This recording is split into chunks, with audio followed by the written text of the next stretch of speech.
Thank you for watching. Subscribe on Deceived Husbands for more stories. You're never too young to have your heart broken. Many years later, I learned that you're never too old to have your heart broken either. I stood under the warm water in the shower, crying for Kate, my lost love. I was in 3rd grade in Maplewood, and my former best friend Daniel had apparently decided to dedicate his life to ruining mine and became my worst enemy. I studied, and Daniel never did.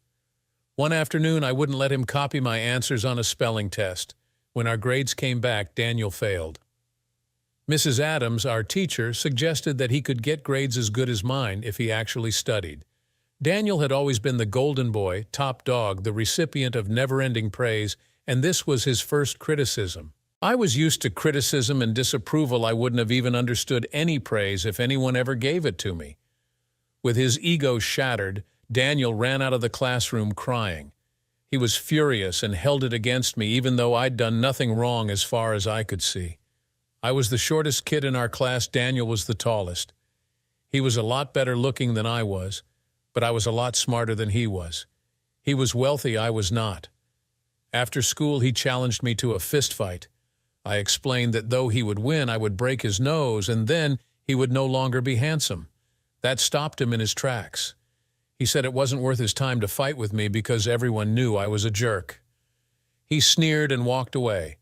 This was the first but not the last time I was called a jerk. I didn't know what a jerk was, but it didn't sound good, and I didn't want to be one. But Kate had been my girlfriend since kindergarten. "You really like Kate, don't you?" Daniel asked during recess a few days later, with a mean smile on his face that I didn't yet understand, as the two of us walked over to the water fountain where Kate was drinking. "Yes, everybody knows that," I answered. "Well, she isn't your girlfriend anymore, she's mine." "You may be smart, but you're ugly." Daniel asked Kate who her boyfriend was, and she said that Daniel was now her boyfriend. Daniel called me a loser and laughed in my face. I was crushed and ran away before I started crying. I could have taken the school bus home, but I didn't want anyone to see me crying, so I walked the 2 miles with tears streaming down my face. I was out of breath when I reached my front door. When I poured out my heart at home to my older sister, she shocked me. "Why would any girl want you if she could be with Daniel? He's tall and incredibly handsome. If he were older, I'd go after him myself." I thought that was the ultimate betrayal until my mother chimed in that I had to realize that I wasn't handsome or tall, that unlike Daniel, I had no personality, and if I was lucky, I would go through life maybe being a girl's 2nd, 3rd, or 4th choice, but never first. I didn't cry or even get angry. I realized that I would have to make my own way in life alone. It was also the last day that I loved Kate, my older sister, or my mother. My parents were divorced, and I wanted to live with my father. He often took my sister places, but never took me. He bought her presents, but there were never any for me. I phoned him and asked if I could live with him and not my mother. He dropped a bombshell. He was sorry I was a nice boy, but I wasn't his biological son. Neither he nor my mother ever figured out who my biological father was. He called my mother a horrible name. I had to look that up in a dictionary along with the word jerk. I wasn't as broken up as perhaps I should have been upon learning that I really was a jerk. It made sense because everyone always treated me like I was a despicable person, even though I had done nothing wrong. Some children weren't even allowed to play with me because of my parentage. I was made to feel guilty just because of how I was born. I asked my mother who my father was. She claimed that she didn't want to discuss it. When I kept asking, she slapped me in the face and ordered me never again to mention it. I was just so numb inside that I didn't even cry or scream. I didn't think my pain through in philosophical terms. I was much too young for that. Instead, I decided that I hated them all so much that I wouldn't let these jerks ruin my life, and in fact, I would have a great life just to show them what fools they were and how they should have been nicer to me. It took me many years until I met my wife, Sophie, and again trusted a woman after the debacle with Kate. I started reading and tried to forget my pitiful life and live vicariously through the heroes in the comic books I read. Then, as I learned to read better for a few hours, I would lose myself in novels. I was a brave English secret agent holding a beautiful woman with one hand while saving the world from destruction with the other. The rest of the time, I was either an astronaut surrounded by beautiful women or a World War II fighter pilot who was loved by a USO movie star. Reality had no allure or appeal to me. Why should it? Eventually, I began losing myself in the classics, which for some reason I came to love more than the trashy novels I'd been reading. I had to keep a dictionary next to me to decipher the big words that I didn't know. The happiest moments of my childhood were spent lost in a novel or a movie. I guess it shouldn't be a surprise to discover that I became a professor of classical literature at a local community college. Occasionally, I also taught a class on comic books and their effect on juvenile culture. That was also the subject of my master's thesis. I claimed that children's moral perspective was in large measure based on the comic books they read. If their friends also read and loved the same comics, it further cemented these notions of right and wrong. Some English departments thought my thesis frivolous. Perhaps that's why no four-year college would hire me, only the local community college. At a job interview, one department head suggested that I should have written a thesis on how the works of Chaucer affected children. I replied that for each child who read Chaucer, 1 million read comic books. Big surprise, I didn't get that job. A month after Kate dropped me for Daniel, Daniel dropped Kate, who tried to crawl back to me during recess, but I refused to ever again speak to her. In 4th grade, I walked to school every day with Hannah. One day she wasn't there. Her mother informed me that she walked to school that day with Daniel. So much for Hannah. Of course, Daniel dropped her after 2 weeks. She was crushed. She really liked him. Insanely, she expected me to offer her consolation and empathy when she told me what happened. Instead, she received only my laughter. By now, even I understood Daniel's motivation and game plan. In 6th grade, I had a birthday party at a local ice cream parlor. Naturally, I didn't invite Daniel, but he learned of the party and showed up. Despite my warning to Amy, the same scenario occurred and she left with Daniel. A few weeks later, she tried to come crying on my shoulder about how much she loved Daniel and how he broke her heart. The stupid girl expected sympathy from me. Daniel and I attended different high schools. I went to Maplewood High. It was a magnet for smart kids. There I met Jessica. I thought I was safe from Daniel's attack, but I was wrong. I don't know how he learned I was dating Jessica, but one day when I asked her out, she explained she was now dating Daniel. Daniel's father was a wealthy surgeon. He cheated on his wife repeatedly and she divorced him. Though Daniel's sister lived with their mother, Daniel lived with his father, who bought his son a Mercedes sports car and expensive clothes to make amends. I wore jeans and t-shirts. My mother had very little money, so I traveled by bus. Now, why would a girl prefer to go on a date with a boy in his Mercedes instead of traveling by bus with me? It was one of life's mysteries to absolutely no one but me. I believed that it wouldn't matter to a decent girl. I never met a girl like that at 15 or 50. Every man sometimes plays the fool for a woman. It's the nature of the beast. Though it did seem to happen to me more than most other guys. Emily was my girlfriend from 15 to 16. Of course, I trusted as well as loved her. You may be thinking, what can a 15-year-old know about love or trust for that matter? When we were 16, I took Emily ice skating to the local rink. I didn't know that Daniel worked there. We had a great time, even though Daniel flirted with her as we put on our skates and he skated circles around us. He was easily twice my size. If he had tried anything, though, I would have gone ballistic on him. I didn't care how much he would hurt me, I would hurt him too. Daniel saw the look on my face when he tried to skate with Emily and skated away. It was a smart move on his part since he would probably have lost his job. He operated the ice cleaning machine, it's called a Zamboni, and all the girls swooned over him. Emily and I were walking home, crossing an icy street, when a car slid out of control on the ice and veered toward us. I could have easily gotten away from it, but I didn't. I grabbed Emily's arm and pushed her out of the way of the car to safety. I was hit by the car and woke up hours later in a hospital with casts on one arm and one leg and a headache from hell. I was in the hospital for 2 days and Emily visited me both days. I felt like her hero. I thought every girl wanted a hero, but I was wrong. Emily criticized me for being clumsy and not also getting to safety in time. Even though I explained that I put her safety above my own, she didn't seem to grasp it. I needed to use crutches for several weeks and took Emily to the movies while hobbling. She seemed embarrassed to be with someone using crutches.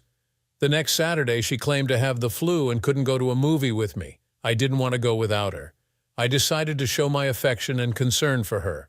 I went to a deli and bought a gallon of chicken soup with noodles for her. I put it in my backpack and hobbled to her house 2 blocks away. I rang the doorbell and her mother let me in with a look of pain or surprise on her face. Just then, Emily walked down the stairs with her hair fresh from the hairdresser and lots of makeup. She wore a prom dress and looked at me in horror. She screamed that I had no business being there and to get out. The doorbell rang again. It was Daniel in a tux. Tonight was the prom at his high school. As Emily walked past me, I took the top off of the chicken soup container and poured it on Emily's head. I watched with glee for a second as the noodles slowly dripped down her face, smearing her makeup and ruining her dress. Daniel punched me in my face. I was so consumed with rage that I didn't even feel it. I lifted my right crutch quickly into his groin with 10 years of pent-up anger. I dropped my right crutch and hit him in his stomach with a right hook. As he doubled over, I kicked him as hard as I could in his left knee, and he went down. As I quickly left the house, I didn't expect lifelong love and gratitude for saving Emily's life, but neither did I expect to be stabbed in my back. 2 weeks later, though we continued to run into one another in high school, Emily and I never again said a word to one another. My divorced mother had little money, so I went to a local college and lived at home. I heard that Daniel went to an expensive party college for dumb rich kids 1,000 miles away. I had grown over 6 inches in the past 2 years, and though Daniel was still taller, I was no longer a shrimp. I had always been a bookworm. It was a lot cheaper than the psychological therapy, which I desperately needed but couldn't afford. I worked at the college library and met Sophie, who was 2 years younger than I and who was also a bookworm. Everyone called her Sophie B after the song. We lunched together discussing Kafka, and finally I blurted out how badly I wanted to kiss her. She leaned forward and our lips met. Despite Kate, Hannah, Amy, and Emily, I knew in my heart I could trust my heart to Sophie because I had an ace up my sleeve. I was absolutely positively sure I would never lose her to Daniel. We dated from September to Christmas, and I had never been so happy in my life and let down my guard for the first time since I was 8 years old. It felt wonderful. Happy was a strange feeling that I rarely experienced. I introduced her to my family, and my mother, never a tactful person or someone who held me in high esteem, blurted out that she never thought I would find a girl that pretty who would like me. Then, with a puzzled look, my mother asked Sophie what she saw in me. Sophie took my hand and explained that not only did she think I was cute, but unlike all the other men she knew, she could trust me with her heart because I wasn't an uncaring, egocentric, cheating jerk. I was so happy I almost cried. My mother was shocked that a girl could love me. I think it destroyed her worldview. My father divorced my mother because of her repeated cheating. It was just one more reason that I hated her. Sophie's mother left her father because he had cheated. This was part of the bond that joined Sophie and me. We both agreed that loving someone you couldn't trust was lunacy, or maybe even impossible. Love without trust was just an illusion, a fantasy with no real substance. I took those words to my very heart, and I thought Sophie also had. I was sitting at Joe and Tim's sub shop during Christmas break, waiting for my cheesesteak, when Daniel and 3 of his friends swaggered over to me. "Hey, loser," he taunted. "I hear you have a new girlfriend who's a real tramp. I can't wait to meet her and take her away from you. Then I'll be intimate with her and let her know what a real man is like after she's been intimate with you. I hear she's a real player." While Daniel was busy berating me, he was unaware that my new girlfriend stood behind him. "Well, Daniel, I'm going to marry this girl, and I don't think she wants to jeopardize that with a jerk like you." Daniel folded his arms. There isn't a girl on earth who would go out with a poor ugly jerk like you that I can't take away. Not this time, idiot. I actually found one who already hates your guts and you can't date. What's her name? Sophie, I responded. She's standing behind you. Daniel turned and my new girlfriend slapped him hard across his face. Watch who you call a tramp, big brother, his sister Sophie said as she sat down next to me. You're as big a jerk as our father.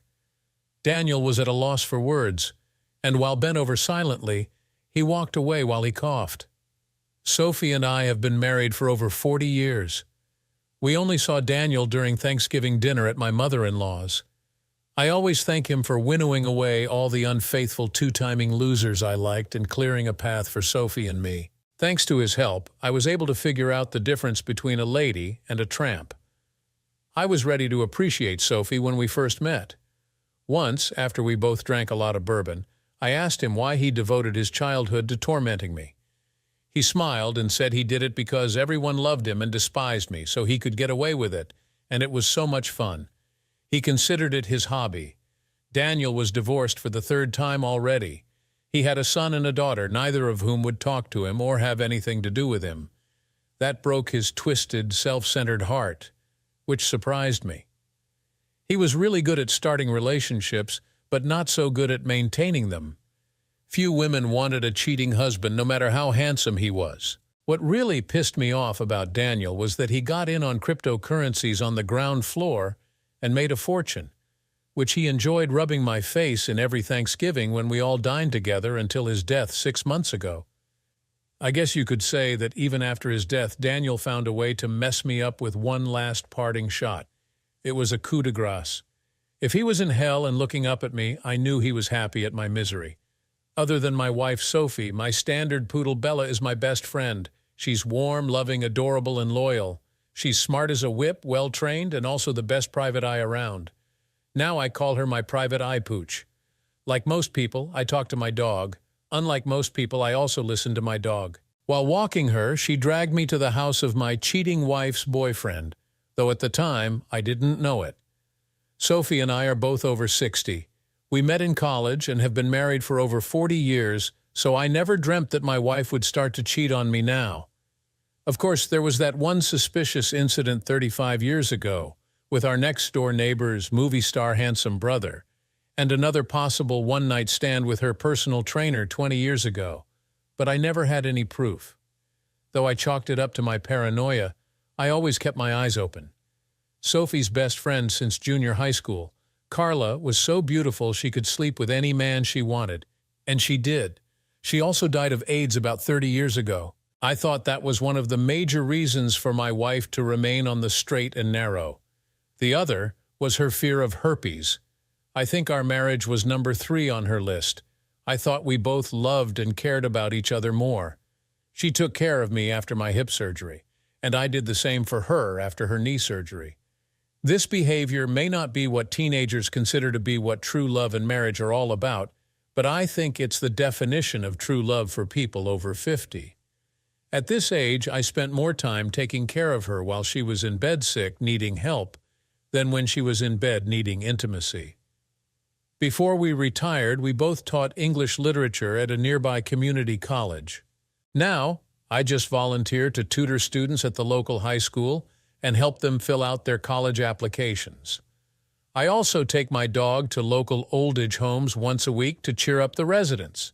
Most of what I do there is listen to the residents tell me stories of their beloved pets who died decades ago. I don't mean to sound like a Pollyanna, but bringing joy to so many people with so little effort on my part brought a lot of joy to my heart as well. When Bella was extra special, nice to someone in the rest home, I knew that person would soon die. Bella could smell it and made a fuss over that person.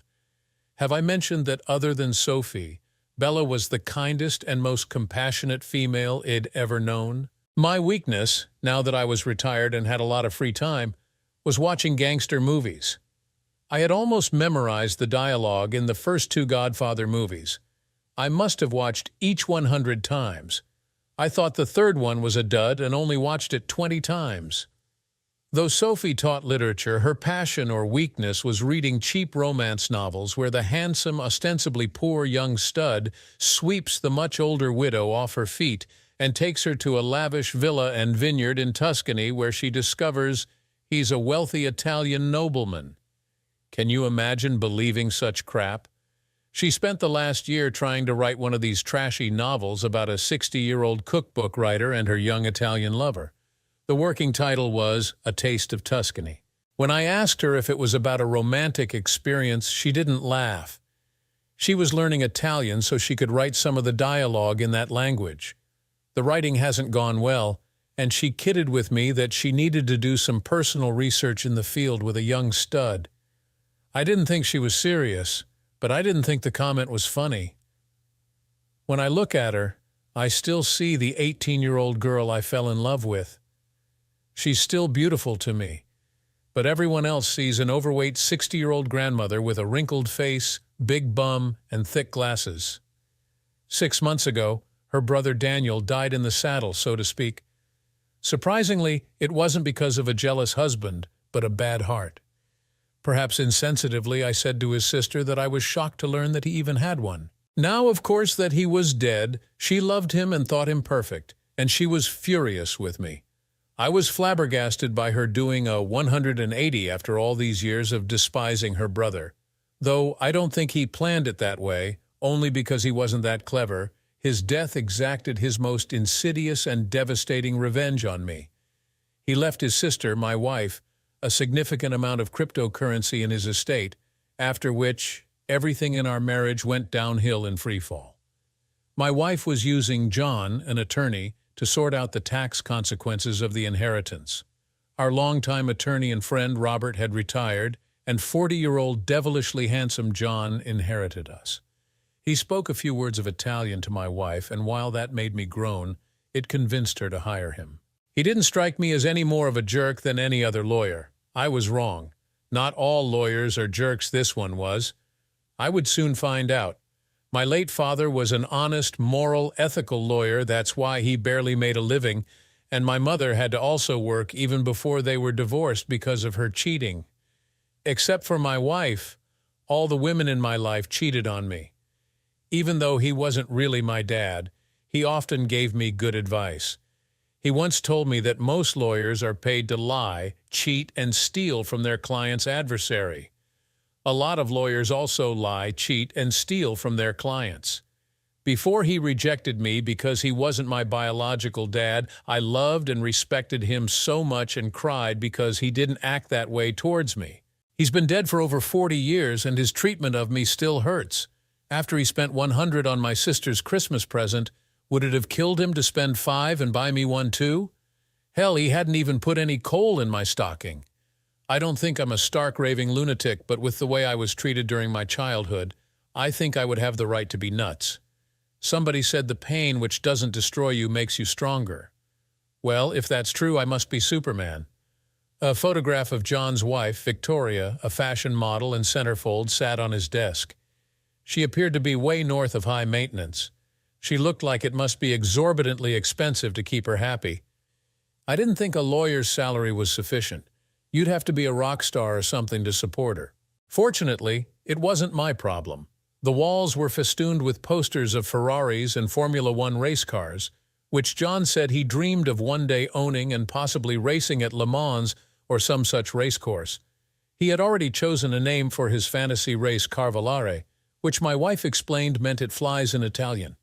My dream was for my wife and me to just lie down on a tropical island beach in the hot sand with a couple of cold tropical drinks in our hands with a breeze off of the ocean to cool us down. I didn't need a Formula One race car. My 15-year-old BMW 3 Series was fast enough for me. In truth, it was really too fast. My reflexes aren't what they once were. Honestly, nothing about me was like it once was. That's the price you pay for getting old, but I didn't complain. I had too many friends who lived their whole lives in great shape because they died so young. I certainly wasn't jealous of them. At our age, my wife and I were used to the deaths of close friends. It seemed to occur about twice a year. We never got over it and never completely recovered from it. For 30 years, when she heard a funny joke, Sophie would phone her friend Susan to repeat it.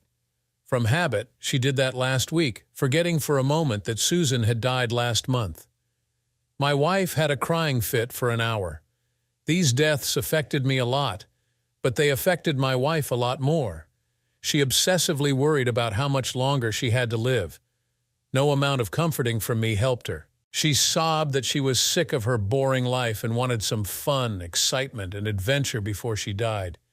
She began singing a very old song from the 1950s about living life to the fullest. It was called, "I'm Gonna Live Till I Die." Looking back, I think that was the moment I lost my wife. The first thing my wife did with her brother's money was to trade in her 6-month-old Nissan Altima for a new bright red convertible Porsche 911 because she claimed she deserved and could now afford newer and better. She called it her Babe Mobile. I suggested she buy a Mercedes, but she said that was an old lady's car. Then she got a nose job, a facelift, and her butt and boobs, medically or magically, lifted back up to where they were 40 years ago and enhanced with a ton of silicone to a size that was ridiculous. I could hardly recognize her. Honestly, it was not an improvement. The surgeries didn't make her look younger, only harder, but I kept my mouth shut because I would never hurt her feelings. Imagine a cheap new paint job on a battered and dented 1957 Chevy Bel Air, with too many miles on the clock and too much junk in the trunk. When I told her I was afraid she'd trade me in next, she told me that maybe I should up my game.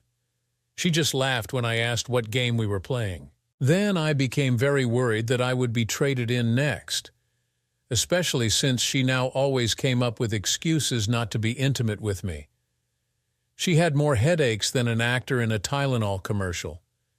Every other day for the last 6 months, Sophie would try to look like a 20-year-old, spending an hour putting on makeup and fixing her hair.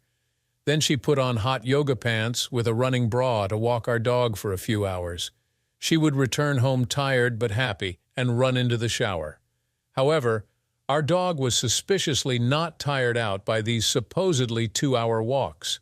Our neighborhood is just one street about 2 miles long. While walking, our dog ignored everyone's house except ours, my sister's, and my son's houses. As we'd walk past those houses, she'd run up the stairs to their homes because of their familiarity. She never climbed the stairs to strange houses. My wife used to go to the hairdresser once every few months. Now she went every week. One cloudy day, my wife had a hairdresser appointment, and I walked our dog down one side of the street and up the other. I was surprised when she ran up the stairs of a stranger's house. At least the owner was a stranger to me. I made a mental note of the address and tucked it away, hoping never to need that information.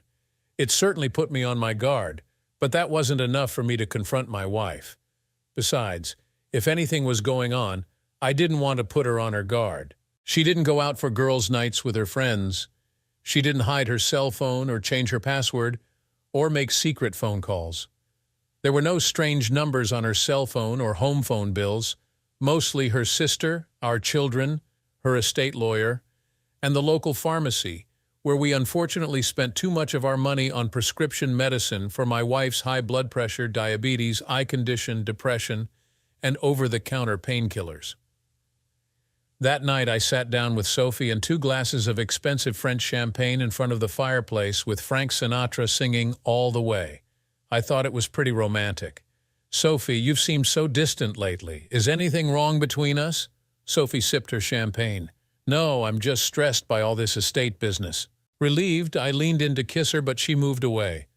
"Why are you attacking me?" "I'm not in the mood," she responded, and I knew I was in trouble.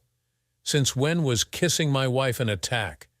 The last time she refused to kiss me was in 1992 when, unbeknownst to me, she had a toothache. I thought of various ways to unearth the truth. After her next walk, should I pull her panties from the hamper and examine them for any trace of him? No thanks. Should I hug and sniff her for men's cologne when she came through the door?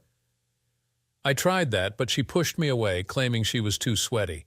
I thought of putting on a mask or disguise and following her on her next walk, but I had no need to stroll around looking like Groucho Marx or the Lone Ranger. In anticipation of her walk the next day, I opened and activated the Find My app on her iPhone.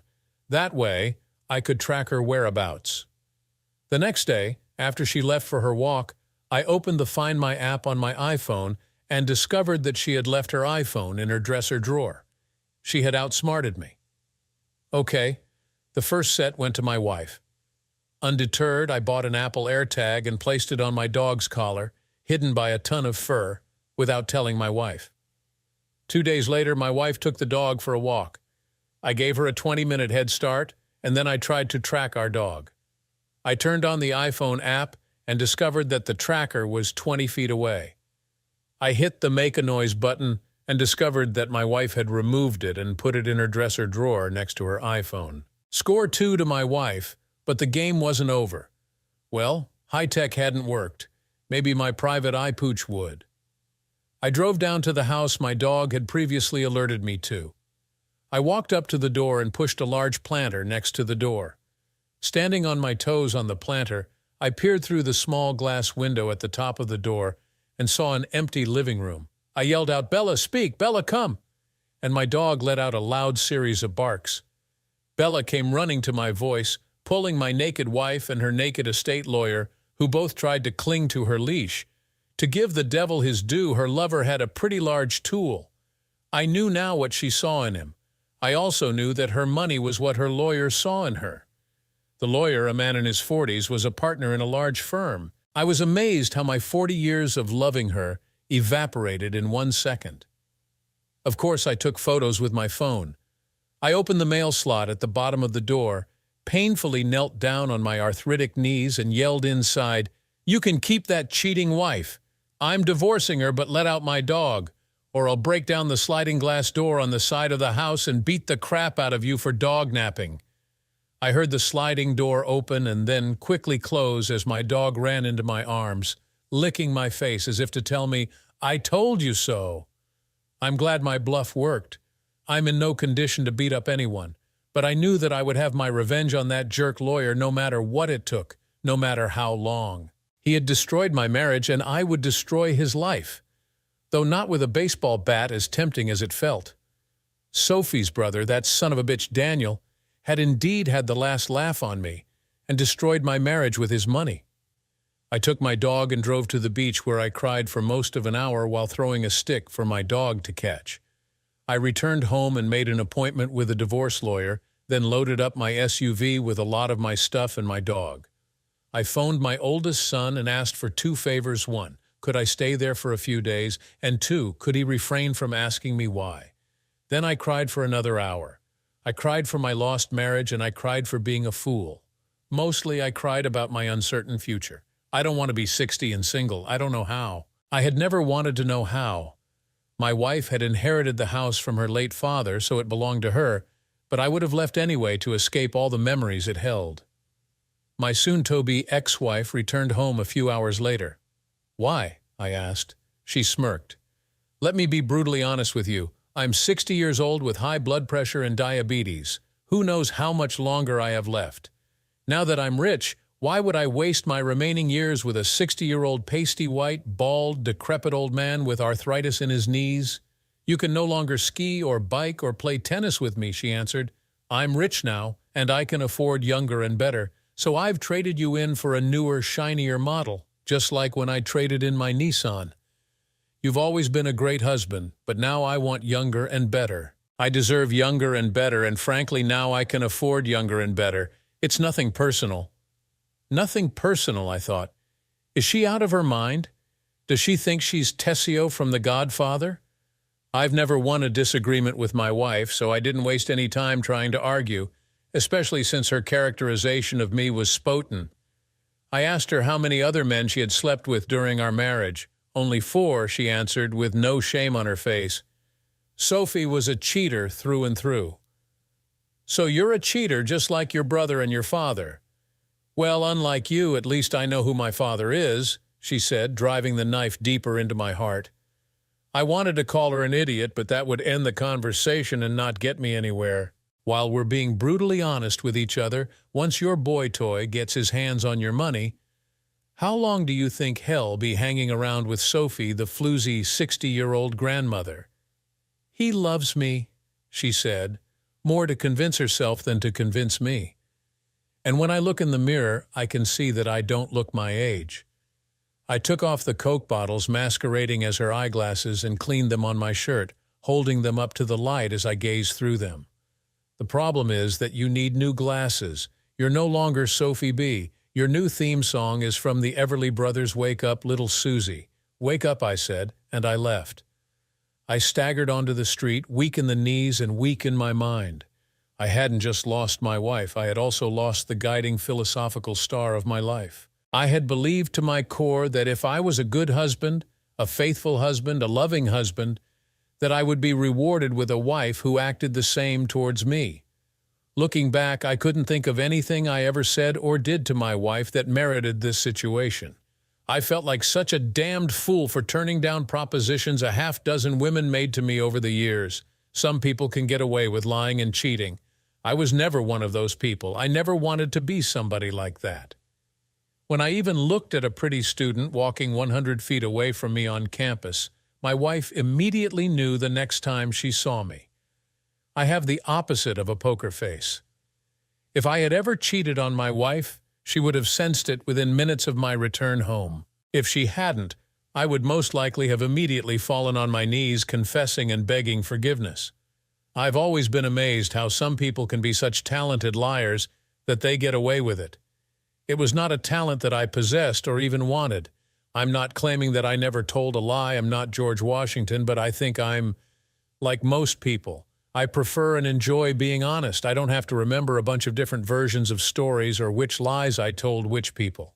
It makes my life easier and less stressful. With my knees the way they are, stairs are my mortal enemies. I rented a ground-floor, dog-friendly condo in a complex filled with 60-year-old divorcees and widows. I filed for divorce. I'm not Catholic, but I contacted the equivalent of my local priest, Father James O'Malley, the owner and bartender at O'Malley's Irish Pub. I confessed my sins and my problems. He prescribed 2 bloody Hail Marys and a newer, younger, hotter woman. The first part of Father O'Malley's prescription only gave me a headache and a hangover the next day. After the hangover subsided, I went to the cannabis store. I bent the ear of the saleswoman with my sad story and asked her which brand of MJ would alleviate my anguish.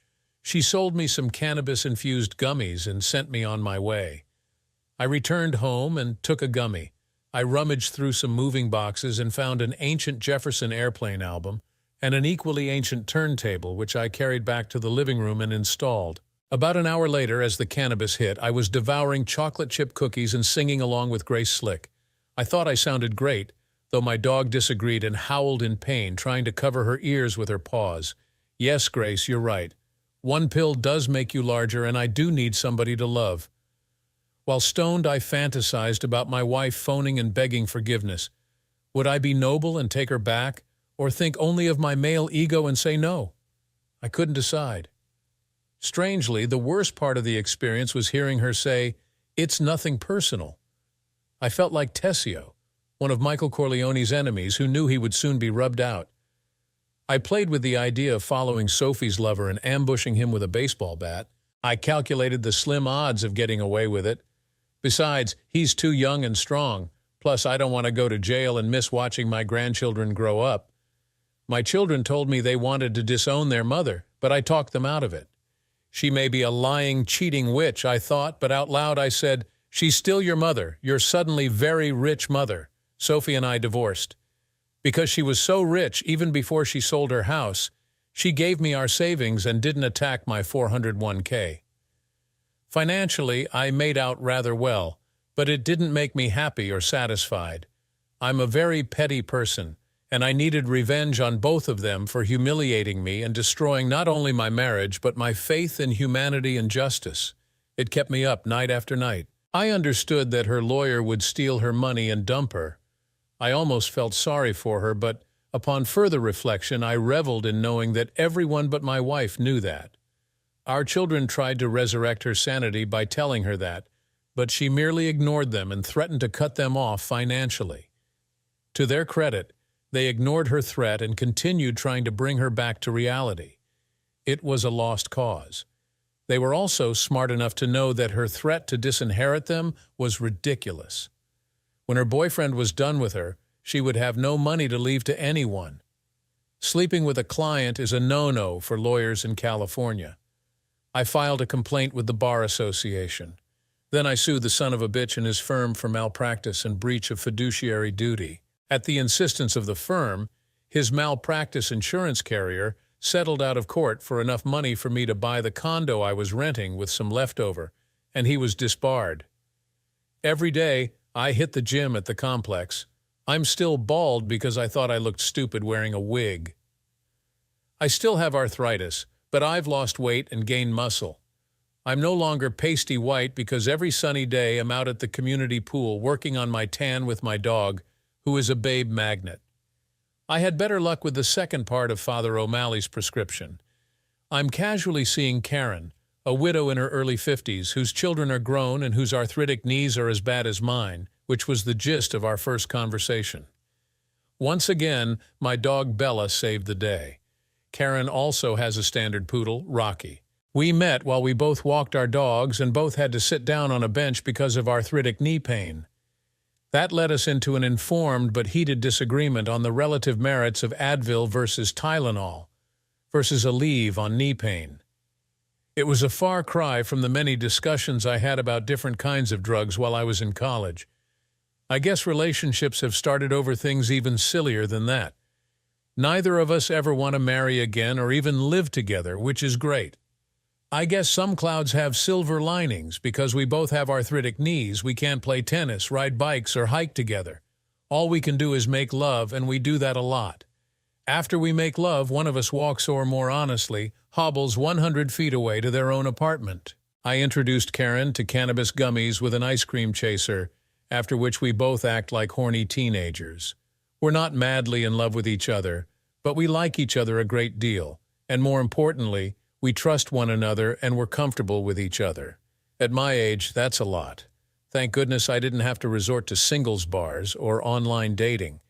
I could just imagine what I would have posted. Single 60-year-old decrepit bald arthritic man with his own teeth seeks beautiful younger woman with firm body and her own teeth. Lots of luck with that, I mused. It wasn't a pretty picture. At least online dating would spare me the face-to-face humiliation of a singles bar, where I would be old enough to be the grandfather of everyone else there and couldn't even dance. My ex-wife's lover was, of course, fired and supposedly left his wife. He and my ex-wife lived together for 3 months or so, according to my children. During their European vacation to meet some of his aunts and uncles, she bought him a Ferrari at their factory in Maranello, Italy, while they stayed nearby at a bed and breakfast at a vineyard in Tuscany, where she completed her romance novel, A Taste of Tuscany. I could only imagine which part of her lover she was tasting in Tuscany. As I had discovered, it was pretty big. I hoped she choked on it. Within 2 weeks, she sold the novel to a New York publisher. They traveled to Switzerland, where she bought him a solid gold Rolex watch at the factory store in Geneva with the money from the sale of her novel. He convinced her to bankroll him in a crypto business centered in Basel, Switzerland, which she did. Surprise, surprise, there was no business. He just ran off with all of her money and reunited with his wife. Sophie was burnt in Basel, left in Lucerne, and totally swindled in Switzerland. My children informed me of this, even though their mother had sworn them to secrecy. If I was a better person, this would have made me sad.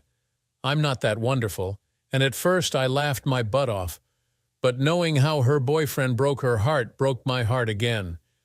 I guess when you've loved someone for so many years, it's hard to turn it off, but I'm working on it. I no longer daydreamed about wreaking revenge on my ex-wife. She managed to mess up her own life much worse than I could have imagined, much less accomplished.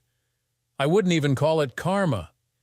It was so obvious and so inevitable that only a self-deluded fool couldn't have seen it coming down the pike at 100 miles an hour towards a head-on collision. Like the Beatles philosophically pointed out and my ex-wife ignored, can't buy me love.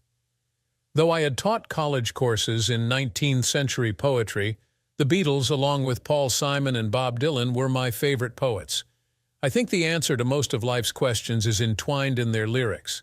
My favorite songs are The Sounds of Silence by Paul Simon, Yesterday by Lennon and McCartney, and of course the song that had unfortunately defined my life since my wife left me, Desolation Row by Bob Dylan. Later, Sophie phoned me. She wasn't aware that I knew her boy toy dumped her and left her penniless.